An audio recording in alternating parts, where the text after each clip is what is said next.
Shalom y bienvenidos. Espero que el Eterno esté bendiciendo vuestras vidas, la vida de todos vuestros familiares, sus hogares, todo lo que hacen. Que haya bendición, paz, shalom, salud para todos nosotros.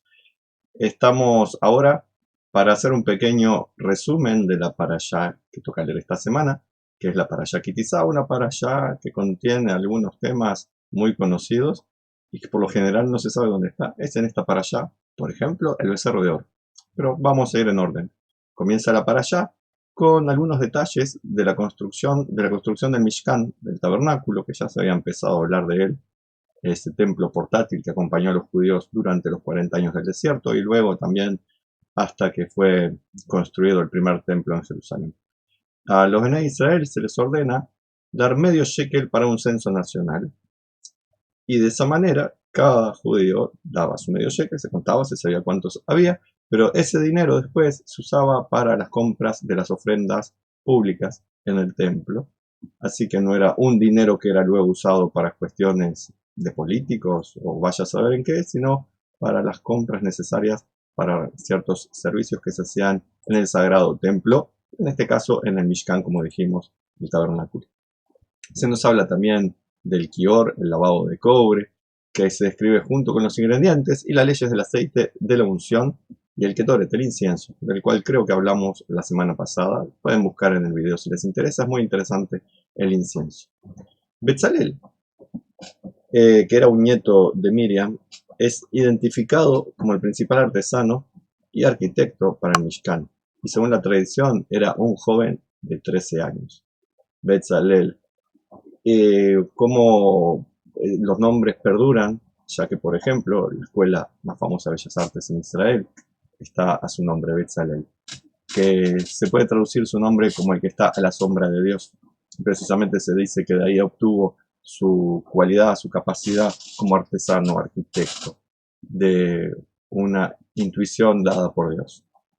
También en la parashá se ordena la mitzvah de Shabbat, de no hacer melajá en Shabbat.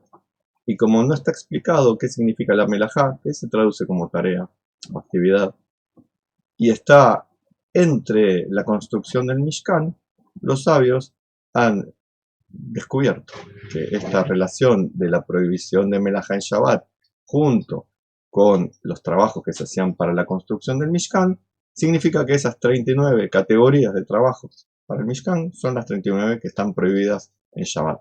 Son categorías básicas de las cuales luego se arma como un gran árbol que se van extendiendo sus ramas. Así que de acá viene el famoso concepto de las 39 melajot básicas que están prohibidas hacer en Shabbat.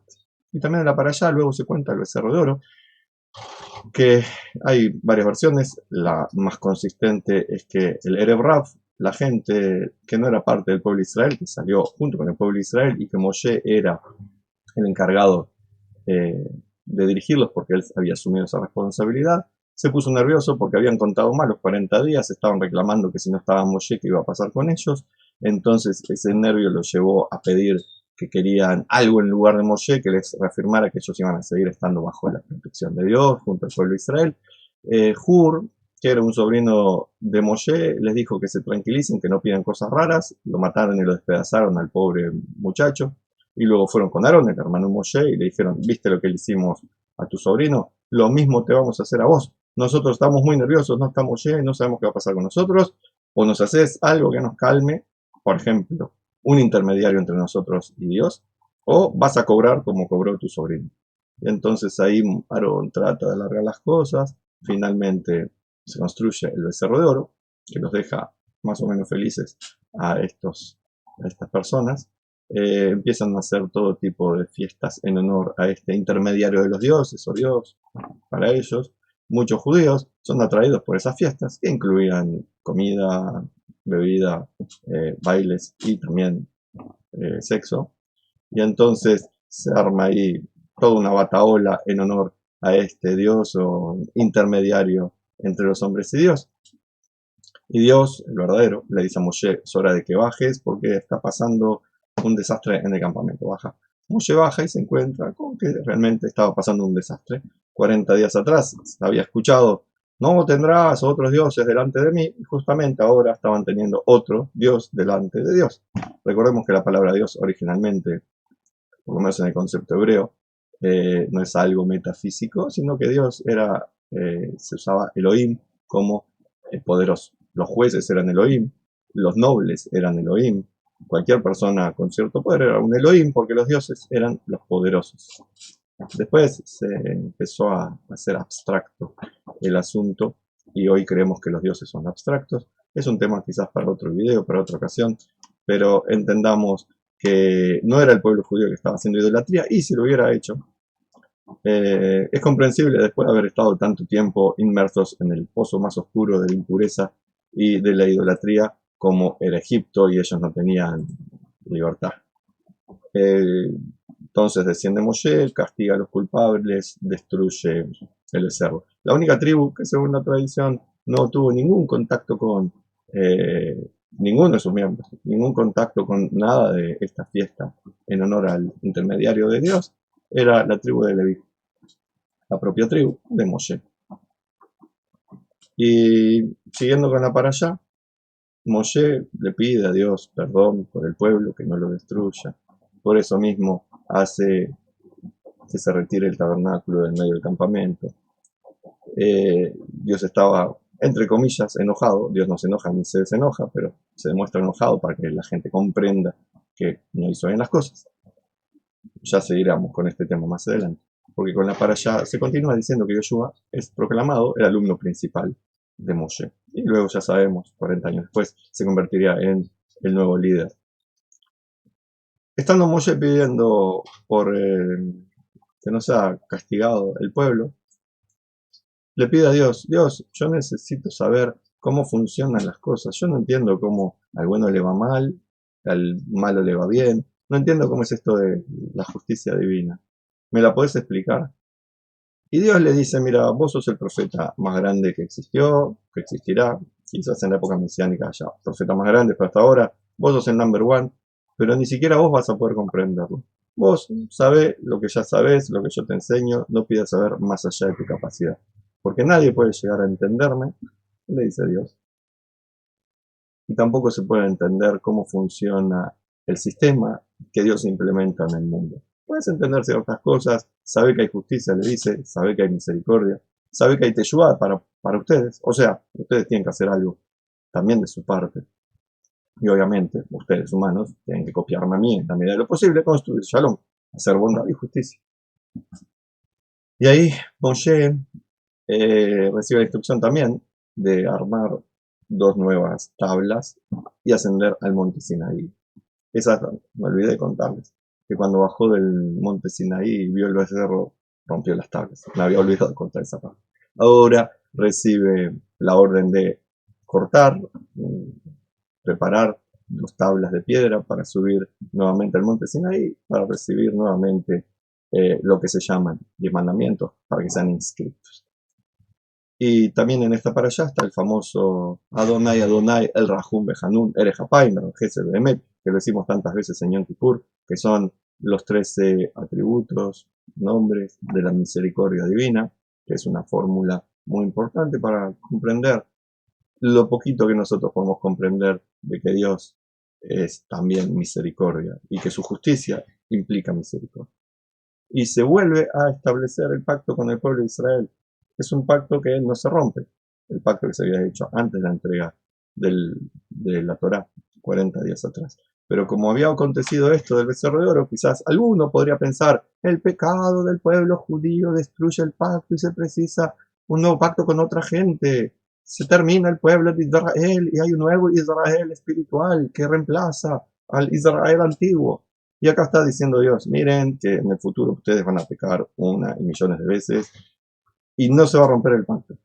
Por eso ahora voy a confirmar el pacto con ustedes. No es un nuevo pacto, no agarro otro pueblo en su lugar, no se reemplaza el pueblo de Israel en su rol que tiene, que es ser el líder para el resto de las naciones, como luz para las naciones en el camino espiritual. Así que Dios rehace el pacto, reconfirma el pacto, es la correcta palabra, y les advierte que tengan cuidado de que no se asimilen, que no tomen elementos negativos de las culturas.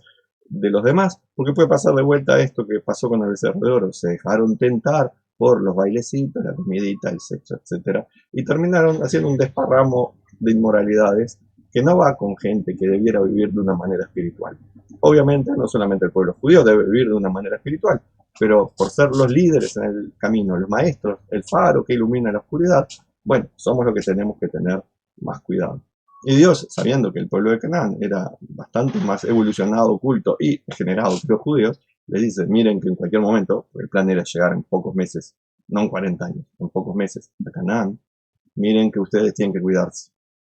Y por eso mismo también Dios les dice que hay festividades, Pesach, Shavuot, Sukkot, Shabbat, para que los judíos vayan armando su propia identidad, ya no solamente con los relatos de los patriarcas y salimos de Egipto, sino armando su propia identidad para de esa forma también protegerse de irse asimilando y corrompiendo sus propios lazos para integrar cosas que no son necesarias en nuestro pueblo. Las cosas que son necesarias son bienvenidas, las cosas que perturban nuestra armonía y equilibrio espiritual no son necesarias y son las que debemos cuidarnos de ellas. También está Shabbat mencionado en esta para allá, y también leyes básicas de Kashrut. Se nos cuenta casi al final de la parashá que Moshe permanece otros 40 días con sus noches en el monte Sinaí para regresar a Yom Kippur con las segundas tablas del pacto y con el perdón de Dios. Y cuando Moshe bajó del monte Sinaí, se dieron cuenta, la gente que lo estaba viendo, que algo había cambiado en Moshe, que ya no era Moshe el de antes. Ahora su rostro irradiaba una luz, la luz espiritual. Estaba irradiando, realmente se le veía el rostro iluminado, no era una metáfora, no era que se había hecho una cirugía estética, estaba más bonito, lo que sea. Había como rayos de luz que salían de su rostro, de su cabeza. Como Carnei Or, rayos de luz, también se puede traducir como cuernos de luz, es que el famoso, creo que fue Miguel Ángel, lo hizo cornudo el pobre Moshe, no eran cuernos como de vaya a saber qué, sino que eran rayos, Carnei Or, rayos de luz. Entonces Moshe se arma un barbijo de aquella época, un velo, para usar en todo momento. Entonces estaba tapada su luz, menos cuando iba a recibir de parte de Dios la profecía y cuando transmite la palabra de Dios al pueblo, porque estaba hablando en nombre de Dios. Entonces esa luz espiritual era lo que le daba también como una connotación especial a sus palabras. No era simplemente Moshe hablando lo que se le ocurrió, lo que era lindo, lo que estaba bien, sino la palabra de Dios a través de Moshe, y por eso se sacaba el barbijo para poder hablar la palabra de Dios lo mejor que pudiera expresarla para el pueblo. Era Dios que podamos escuchar su palabra, andar por el camino espiritual y tener todos una buena vida y compartirla con las demás. Los espero, si quieren, si pueden, este viernes 19:30 en el Centro Maimónides para tener enseñanzas, compartir, cantar juntos, pasarla bien, respetando los protocolos que el Ministerio de Salud nos pide que tengamos. Les deseo lo mejor para toda la semana, shalom, bendiciones, y que nos podamos encontrar en fiestas, en momentos de alegría.